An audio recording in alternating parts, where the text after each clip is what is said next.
Hi friends, ಇದು day 39 of 75.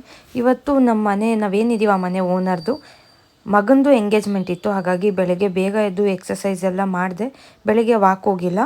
Next ready ಆಗ್ತಾಯಿದ್ದೆ. ಬೆಳಗ್ಗೆ ಬೇಗ ಇತ್ತು, 8:15ಗೆಲ್ಲ ಹೊರಡುತ್ತೆ ಬಸ್ ಅಂತ ಹೇಳಿದರು. ಸೊ ನಾನು ರೆಡಿ ಆಗ್ತಾಯಿದ್ದೆ. ಇದಾಗಿತ್ತು ನನ್ನ ಫುಲ್ ಲುಕ್ಕು. ಇದು ಮೇಕಪ್ ವಿಡಿಯೋ ಬೇಕಂದರೆ ನಾನು ಇನ್ನೊಂದು ಚಾನಲಲ್ಲಿ ಚೆಕ್ ಮಾಡಿ. ನಾವು ತಿಂಡಿಗೆ ಅಲ್ಲೇ ಹೋದ್ವಿ. ಇಡ್ಲಿ, ಪೊಂಗಲ್, ವಡೆ, ಚಟ್ನಿ, ಸಾಂಬಾರು ಇದಿಷ್ಟು ತಿಂಡಿ ತಿಂದು ನೆಕ್ಸ್ಟ್ ಊಟದ ವಿಡಿಯೋ ಮಾಡೋಕ್ಕಾಗಿಲ್ಲ. ಯಾಕೆಂದರೆ ತುಂಬ ಫಾಸ್ಟಾಗಿ ಬಡಿಸ್ತಿದ್ರು.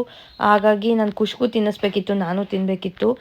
ಒಬ್ಬಟ್ಟು, ಮೆಂತೆವಾಯ್ತು, ಪಾಯಸ, ರೈಸ್, ಸಾಂಬಾರು, ಮೊಸರನ್ನ ಇದಿಷ್ಟು ಊಟ ಆಗಿತ್ತು. ಮನೆಗೆ ಬಂದು ಹೊಟ್ಟೆ ಹಸಿತಿತ್ತು. ಸೊ ಪೂರಿ ತಿಂದು ಕಾಫಿ ಕುಡಿದ್ವಿ. ರಾತ್ರಿ ಊಟಕ್ಕೆ ಒಂದು ಚಪಾತಿ, ಹೆಸ್ರುಕಾಳು ಪಲ್ಯ, ರ್ಯಾಡಿಶ್ ಕೋಸಂಬರಿ ಇದಿಷ್ಟು ತಿಂದ್ವಿ. ತುಂಬ ಹೊಟ್ಟೆ ಹಸ್ತಿರ್ಲಿಲ್ಲ. ಸೊ ಒಂದು ಚಿಕ್ಕ ಚಪಾತಿ ತಿಂದ್ಕೊಂಡೆ.